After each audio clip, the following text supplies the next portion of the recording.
इच्छाओं के अनुरूप जीने के लिए सच्ची निष्ठा चाहिए, वरना परिस्थितियां तो सदा विपरीत ही रहती हैं।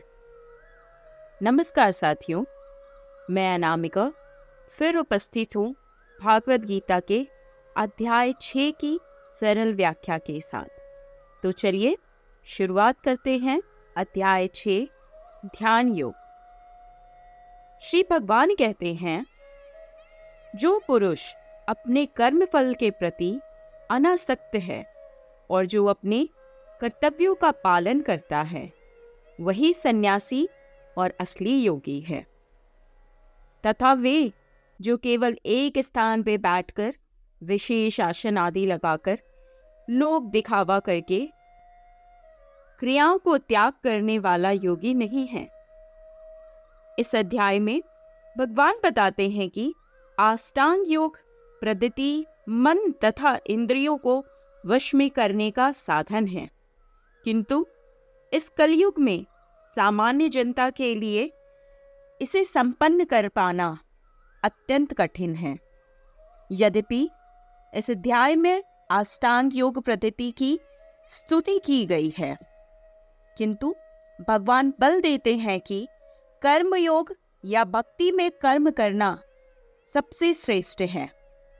कोई भी मनुष्य बिना किसी स्वार्थ, किसी व्यक्तिगत तृप्ति के, चाहे वो तृप्ति आत्म केंद्रित हो या व्यापक, कर्म नहीं करता। जिस प्रकार शरीर के अंग पूरे शरीर के लिए कार्य करते हैं, शरीर के अंग अपनी दृष्टि के लिए नहीं अपितु पूरे शरीर की दृष्टि के लिए कार्य करते हैं, इसी प्रकार जो जीव अपनी दृष्टि के लिए नहीं अपितु पर ब्रह्म की दृष्टि के लिए कार्य करता है, वही पूर्ण सन्यासी या योगी है। हे अर्जुन, जिसे सन्यास कहते हैं उसे तो तुम योग अर्थात पर ब्रह्म से युक्त होना जानो, क्योंकि इंद्रिय तृप्ति के लिए इच्छा को त्यागे बिना कोई कभी योगी नहीं हो सकता। गरीब नारी त्याग दीहीं 5 नारी गले बे, पाया न द्वारा मुक्ति का सुखदेव करी बहु सैलवे। अर्थात एक पत्नी को त्याग कर संन्यासप्रस्थ हो गए, परंतु 5 विकार काम, क्रोध, लोभ, मोह और अहंकार रूपी पत्नियां साथ ही हैं, अर्थात संकल्प अभी भी रह गए। ये त्यागो तब सन्यासी बन पाओगे।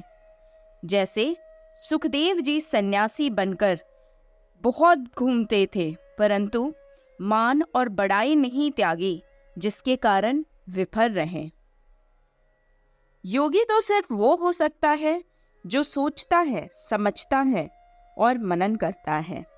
ऐसे मननशील व्यक्ति के लिए यह जरूरी है कि वह निष्काम भाव से कर्म करे, और जब वो योग के रास्ते पे चलने लगता है तो सबसे जरूरी होता है कामनाओं का त्याग। एक योग सिद्ध व्यक्ति के लिए समस्त भौतिक कार्यकलापों का परित्याग ही साधन कहा जाता है। परमेश्वर से युक्त होने की विधि योग कहलाती है। इसकी तुलना उस सीढ़ी से की जाती है जिसे सर्वोच्च आध्यात्मिक सिद्धि प्राप्त की जाती है। यह सीढ़ी जीव के अधर्म अवस्था से प्रारंभ होकर आध्यात्मिक जीवन के पूर्ण आत्म साक्षात्कार तक जाती है। यह पूरी सीढ़ी योग कहलाती है और इसे 3 भागों में विभाजित किया जाता है: ज्ञान योग, ध्यान योग तथा भक्ति योग। जब कोई पुरुष समस्त भौतिक इच्छाओं को त्याग करके न तो इंद्रिय तृप्ति के लिए कार्य करता है और न सकाम कर्मों में प्रवृत्त होता है, तो वो योगारूढ़ कहलाता है। सबसे पहले आती है हमारी सोच, सोच के बाद सोचे हुए पे चलना, और सोचे हुए रास्ते पे चलने के बाद रास्ते से भटकना नहीं, और फिर उस रास्ते पे चलते हुए अपने लक्ष्य को प्राप्त करना, जिसे ऐसी अनुभूति प्राप्त नहीं है, उसे चाहिए कि भौतिक इच्छाओं से बचे रहने का वह यत्रवत प्रयास करे, तभी वह योग की सीढ़ी से ऊपर पहुंच सकता है। मनुष्य खुद ही खुद का मित्र होता है और खुद ही खुद का शत्रु। जगत में मनुष्य का मन तथा इंद्रियों के द्वारा प्रभावित होता है। वास्तव में शुद्ध आत्मा इस संसार में इसलिए फंसी हुई है क्योंकि मन मिथ्या अहंकारों में लगकर प्रकृति के ऊपर प्रभुत्व जताना चाहता है। मनुष्य को चाहिए कि अपने मन की सहायता से अपना उद्धार करे और अपने को नीचे ना गिरने दे। मन ही मनुष्य के बंधन का और मोक्ष का कारण भी है। इंद्रियों में लीन मन बंधन का कारण है और विषयों से विरक्त मन मोक्ष का कारण है।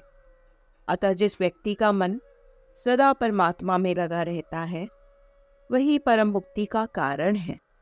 आगे श्री कृष्ण अर्जुन को बताते हैं, जिसने मन को जीत लिया है उसके लिए मन सर्वश्रेष्ठ मित्र है, किंतु जो ऐसा नहीं कर पाया उसके लिए मन सबसे बड़ा शत्रु है। श्री कृष्ण द्वारा बताए गए अष्टांग योग के अभ्यास का उद्देश्य मन को वश में करना है। मन को वश में किए बिना योगा अभ्यास करना मात्र समय की बर्बादी है। जो अपने मन को वश में नहीं कर सकता, वह सतत अपने परम शत्रु के साथ निवास करता है और इसी कारण उस व्यक्ति का जीवन तथा लक्ष्य दोनों ही नष्ट हो जाते हैं। जब तक मन अविजित शत्रु बना रहता है, तब तक मनुष्य को काम, क्रोध, लोभ, मोह आदि की आज्ञाओं का पालन करना होता है, किंतु जब मन पर विजय प्राप्त हो जाती है तो मनुष्य इच्छा अनुसार उस भगवान की आज्ञा का पालन करता है, जो हम सबों के हृदय में परमात्मा स्वरूप स्थित है। वास्तविक योगा अभ्यास हृदय के भीतर परमात्मा से भेंट करना तथा उनकी आज्ञा का पालन करना है। सर्दी हो या गर्मी, सुख हो या दुख, जो एक जैसा शांत रहता है, मान हो या अपमान हो, जो दोनों में एक भाव से ही रहता है, ऐसे व्यक्ति को कृष्ण स्वाधीन कहते हैं, मतलब कि स्वतंत्र। ऐसे स्वाधीन व्यक्ति में ही सच्चा ज्ञान हो सकता है। यदि हमारा व्यवहार बाहर की चीजों के अनुसार प्रभावित होता है तो इसका तात्पर्य है कि स्वाधीन नहीं है हम। हमारी स्वाधीनता बंधी हुई है बाहर की चीजों में। जब हम अपने आप पे नियंत्रण पा लेते हैं तो सब कुछ हमारे अंदर होता है, वही सच्ची आज़ादी होती है। हम में से ज़्यादातर लोग गुलाम हैं। अपने बाहर की चीज़ों से हम ज़्यादा प्रभावित होते हैं, बस हमें पता नहीं होता। वह व्यक्ति आत्म साक्षात्कार को प्राप्त तथा योगी कहलाता है, जो अपने अर्जित ज्ञान तथा अनुभूति से पूर्णतया संतुष्ट रहता है। वह सभी वस्तुओं को, चाहे वो कंकड़ हो, पत्थर हो या कि सोना, एक समान देखता हो। योगी की परिभाषा को समझाते हुए श्री कृष्ण कहते हैं, जो मन से सबका भला चाहता है, जो सबका दोस्त है, जो अपने दुश्मन, अपना बुरा चाहने वालों का भी अच्छा चाहता है, वही असली योगी होता है। अच्छे बुरे लोगों में भेद करना हम आम व्यक्तियों की आदत होती है, परंतु क्या हमें अच्छे बुरे की पूरी ज्ञान है दोस्तों? जो योगी होते हैं वो अच्छे बुरे में भेद नहीं करते, वे सबके लिए एक जैसा भाव रखते हैं। योगी को चाहिए कि वो सदैव अपने शरीर, मन तथा आत्मा को परमेश्वर में लगाए, एकांत स्थान में रहे और बड़ी सावधानी के साथ अपने मन को वश में करे। उसे समस्त आकांक्षाओं का संग्रह भाव की इच्छाओं से मुक्त होना चाहिए। परमेश्वर में मन की एकाग्रता ही समाधि कहलाती है। आगे श्री कृष्ण ध्यान पे बैठने का तरीका बताते हुए कहते हैं, योगा अभ्यास के लिए योगी एकांत स्थान में जाकर भूमि पर कुशा अथवा घास बिछा दे और फिर उसे मृग छाल से ढके तथा ऊपर से मुलायम वस्त्र बिछा दे। आसन न तो बहुत ऊंचा हो न बहुत नीचा, या पवित्र स्थान पे स्थित हो। इसके ऊपर दृढ़ता पूर्वक बैठकर और मन, इंद्रियों तथा कर्मों को वश में करते हुए तथा मन को एक बिंदु पर स्थित करके हृदय को शुद्ध करने के लिए योगा अभ्यास करें। दोस्तों, महाभारत के समय और आज के समय में बहुत कुछ बदल गया है। प्रायः ऐसा करना सबों के लिए संभव नहीं है। कलह और दंभ के इस युग में मोक्ष का एकमात्र मार्ग भगवान का पवित्र नाम का कीर्तन है और कोई दूसरा मार्ग है ही नहीं। योगा अभ्यास किसी भौतिक सुविधा की प्राप्ति के लिए नहीं किया जाता। इसका उद्देश्य तो भौतिक संसार से विरक्ति प्राप्त करना है। जिनके लिए जीवन में अनुशासन में चलना मुश्किल है, उसके लिए योग भी मुश्किल होगा। योग उसी का सिद्ध होता है दोस्तों, जो अपना जीवन अनुशासित रूप में जीता है, अपना कर्म पूरी निष्ठा से करता है। ऐसे ही साधक का योग पूरा होता है और उसके सारे दुख कट जाते हैं। योगा अभ्यास करने वालों को दृढ़ संकल्प होना चाहिए और उसे चाहिए कि बिना विचलित हुए धैर्यपूर्वक अभ्यास करे। अंत में उसकी सफलता निश्चित है। मनुष्य को बड़े ही धैर्य से इस मार्ग का अनुसरण करना चाहिए और यदि सफलता मिलने में विलंब भी हो रहा हो तो निरुत्साहित नहीं होना चाहिए। इसी प्रकार तो मुश्किल है ही दोस्तों, किंतु जो कोई संकल्प के साथ नियमों का पालन करता है, भगवान निश्चित रूप से उसकी सहायता करते हैं, क्योंकि जो अपनी सहायता आप करते हैं, भगवान भी उनकी सहायता करते हैं। मन स्वभाव से चंचल होता है, अस्थिर होता है, किंतु स्वरूप सिद्धि योग को मन को वश में लाना होता है। उस पर मन का अधिकार नहीं होना चाहिए। जब तक मनुष्य का मन भगवान के चरण कमलों में स्थिर नहीं हो जाता, तब तक कोई ब्रह्म रूप में नहीं रह सकता। श्री कृष्ण कहते हैं कि वास्तविक योगी समस्त जीवों में मुझको तथा मुझ में समस्त जीवों को देखते हैं। जो मुझे सर्वत्र देखता है और सब कुछ मुझ में देखता है, उसके लिए न तो मैं कभी अदृश्य होता हूँ और न वह मेरे लिए अदृश्य होता है। कृष्ण भावनामृत का मूल सिद्धांत यह है कि कृष्ण के बिना कोई अस्तित्व ही नहीं है और कृष्ण ही सर्वेश्वर हैं। दोस्तों, हमेशा से इस सवाल उत्पन्न होता आया है, पहले भी था और शायद आगे भी होगा, भगवान है तो दिखते क्यों नहीं हैं? जो होता है वो तो नजर आता है, परंतु जो नहीं होता वो नजर नहीं आता है। ऐसी दुनिया की सोच है। पर दोस्तों, साइंस अभी तक स्पिरिचुअलिटी के पास नहीं पहुंच पाया है। जो भी आपको देखना हो, पहले पूर्ण रूप से उस स्थिति में आना होता है। ईश्वर को देखने के लिए योग की स्थिति में आना पड़ता है।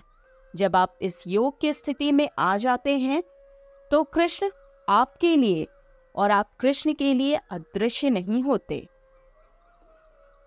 जो अपने मन और इंद्रियों को वश में करके एकाग्र होके अपना मन परमात्मा में लगाते हैं, वही सच्चे योगी हैं। बहुत सारे विचारों की जरूरत नहीं है दोस्तों, बस निश्चय से खुद को नियंत्रण में रखना है, तभी बुद्धि एक जगह लगती है, वरना इधर उधर भागती रहती है। श्री कृष्ण कहते हैं, जो ऐसा करते हुए मुझे भजता है, मैं उसे ही प्राप्त होता हूँ। आगे अर्जुन श्री कृष्ण से एक सवाल पूछ रहे हैं, और दोस्तों, ये बहुत स्वाभाविक सा सवाल है और हमारे मन में भी ऐसे सवाल उत्पन्न हो सकते हैं। अर्जुन ने कहा, हे मधुसूदन, आपने जिस योग पद्धति का संक्षेप में वर्णन किया है वह मेरे लिए अव्यावहारिक तथा असहनीय है, क्योंकि मन चंचल तथा अस्थिर है। अर्जुन का कहना है कि मन चंचल है, इसलिए वो कभी स्वभाव में आ ही नहीं सकता। ये कहना आसान है कि सुख और दुख दोनों परिस्थितियों में समभाव रखना चाहिए, लेकिन मैं ये जानना चाहता हूँ कि इस समभाव को लाएं कैसे। हे श्री कृष्ण, चूंकि मन चंचल, अस्थिर, हठीला तथा अत्यंत बलवान है, अतः मुझे इसे वश में करना वायु को वश में करने से भी अधिक कठिन लगता है। दोस्तों, इस भौतिक जगत में जहाँ मनुष्य को अनेक विरोधी तत्वों से संघर्ष करना पड़ता है, उसके लिए मन को वश में कर पाना अत्यंत कठिन हो जाता है। प्रत्येक व्यक्ति इस भौतिक शरीर रूपी रथ पर आरूढ़ है और बुद्धि इसका सारथी है। मन लगाम है तथा इंद्रियां घोड़े हैं। इस प्रकार मन तथा इंद्रियों की संगति से यह आत्मा सुख या दुख का भोगता है। यद्यपि बुद्धि को मन का नियंत्रण करना चाहिए, किंतु मन इतना प्रबल तथा हठी है कि इसे अपनी बुद्धि से भी जीत पाना कठिन हो जाता है। जिस प्रकार की अच्छी से अच्छी दवा कभी कभी रोग वश में नहीं कर पाती, ऐसे प्रबल मन को योगा अभ्यास द्वारा वश में किया जा सकता है। किंतु ऐसा अभ्यास कर पाना अर्जुन जैसे सांसारिक व्यक्ति के लिए भी कभी भी व्यवहारिक नहीं रहा।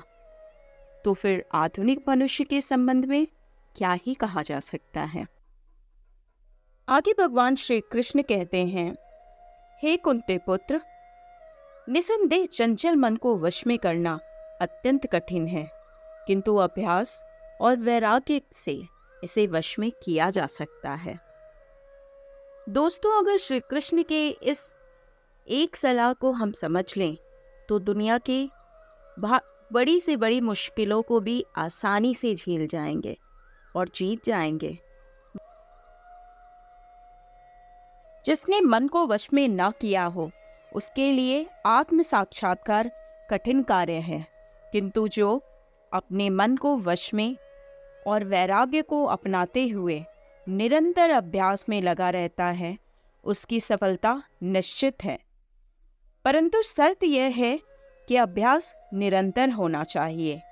भौतिक भोग में मन लगाकर योग का अभ्यास करना मानो अग्नि में जल डालकर उसे प्रज्वलित करने का प्रयास करना है।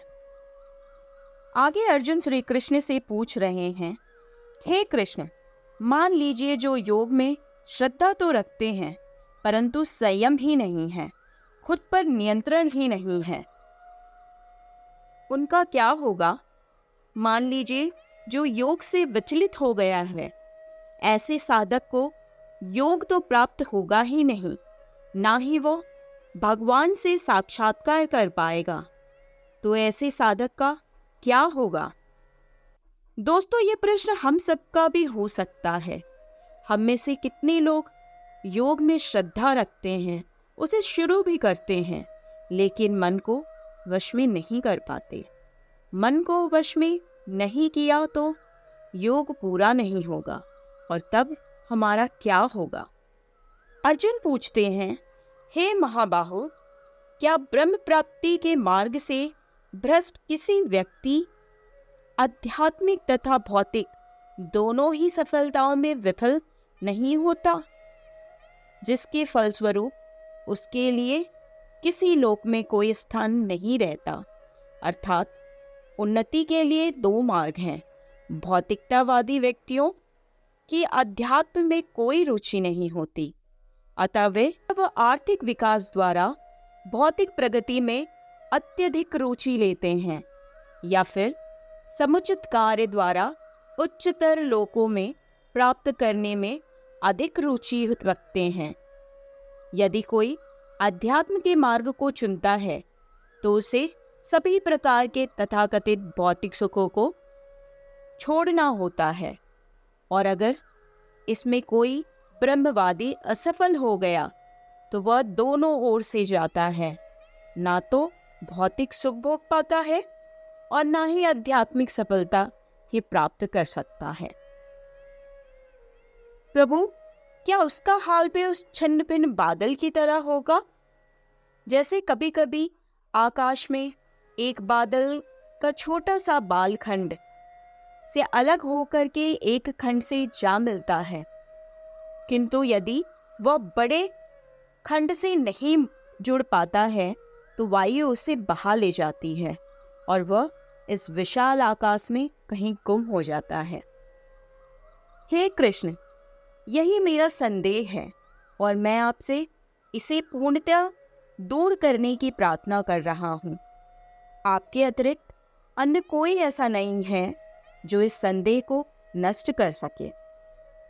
अर्जुन जानते हैं कि उसके सामने जो साक्षात ईश्वर है, वह ईश्वर जो मनुष्य के बीच मनुष्य के युद्ध में खड़ा है और युद्ध करने की सलाह दे रहा है।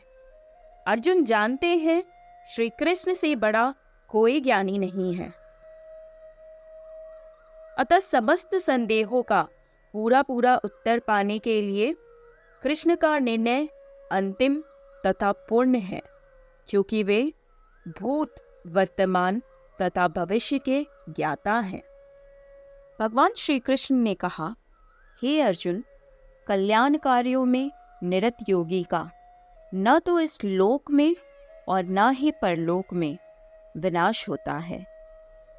हे मित्र, भलाई करने वाला कभी बुराई से पराजित नहीं होता है। जो भगवान को पाने के रास्ते पे चलता है, उसका बुरा कैसे हो सकता है? जिसने योग तो शुरू किया किंतु बीच में ही छोड़ दिया, ऐसे पुरुष को कृष्ण योग भ्रष्ट कहते हैं। वो आगे कहते हैं, ऐसा पुरुष नष्ट नहीं होता बल्कि स्वर्ग को प्राप्त होता है। स्वर्ग में कई वर्षों तक रहने के बाद या तो वो सदाचारी पुरुषों के परिवार में या कि धनवान के कुल में जन्म लेता है। दोस्तों, यहाँ समझने वाली बात यह है कि ऐसा नहीं है कि किसी व्यक्ति का जन्म अच्छे परिवार या कुल में हुआ हो तो ही उसकी किस्मत अच्छी होती है। हमेशा अच्छे कर्मों का नतीजा ही अच्छा होता है। अगर आपने अच्छा कर्म शुरू किया परंतु किसी कारणवश वह छूट भी गया तो चिंता की कोई बात नहीं है। अगला जन्म एक अच्छे घर में ही होगा। कभी भी मनुष्य के अच्छे कर्म नष्ट नहीं होते, उसका फल तो उसे जरूर मिलता है। श्री कृष्ण कहते हैं, हमारा ये जन्म, मनुष्य कोटि में जन्म अत्यंत दुर्लभ है, उसे व्यर्थ नहीं करना चाहिए। हमें कृष्ण के कहे का पालन करना चाहिए दोस्तों, और अच्छे कर्म ही करते रहने चाहिए। अगर हम कोशिश में लगे रहेंगे तो ज़रूर पार पा जाएंगे। अगर मान लीजिए अटक भी गए तो अगले जन्म इसका फल तो हमें ज़रूर मिलेगा। जिस भी व्यक्ति ने पिछले जन्म में योग का अभ्यास किया था, वो अगले जन्म में अपने आप योग और भगवान की तरफ आकर्षित होता है। इसे ही हम पिछले जन्म का संस्कार कहते हैं दोस्तों। वो अगले जन्म में किसी ज्ञानी के घर में ही जन्म लेता है। उसके मन में ईश्वर को पाने की जिज्ञासा होती है। पिछले जन्म में जो अधूरा रह गया था, वह उसी की खोज में, उसी को पूरा करने में लग जाता है। अगर हम अच्छे काम करते हैं, सच्चे मन से करेंगे, फल में लगाव नहीं रखेंगे, तो कभी भी कोई कोशिश बेकार नहीं जाएगी। कभी न कभी उसका असर तो दिखेगा ही। इस जन्म में हार भी जाए तो भी अगले जन्म जीत तो निश्चित है दोस्तों। योगी पुरुष तपस्वी से भी श्रेष्ठ होता है। ज्ञानी तथा सकाम कर्मी से भी बढ़कर होता है। अतः श्री कृष्ण अर्जुन से कहते हैं, हे अर्जुन, तुम सभी प्रकारों से योगी बनो। जितने भी योगी होते हैं उनमें से सबसे श्रद्धावान योगी अपने आत्मा से मुझको निरंतर भजते रहते हैं। वो योगी मुझे परम श्रेष्ठ है। दोस्तों, भक्ति योग समस्त योगों की परिणति है। अतः योग तो भक्ति योग में भक्ति तक पहुंचने का साधन मात्र है। योग का वास्तविक अर्थ भक्ति योग है।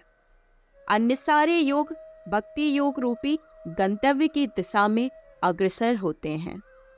कर्म योग से लेकर भक्ति योग तक का लंबा रास्ता आत्म साक्षात्कार तक जाता है।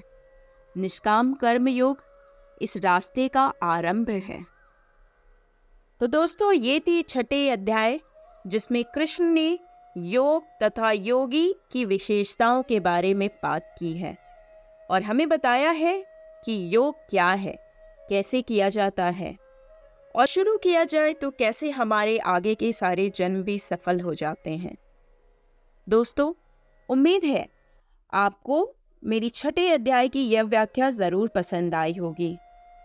मैं आपसे मिलने फिर से आऊँगी 7वें अध्याय की व्याख्या के साथ। इस व्याख्या में मुझसे किसी प्रकार की कोई त्रुटि रह गई हो तो मैं क्षमा प्रार्थी हूँ। धन्यवाद।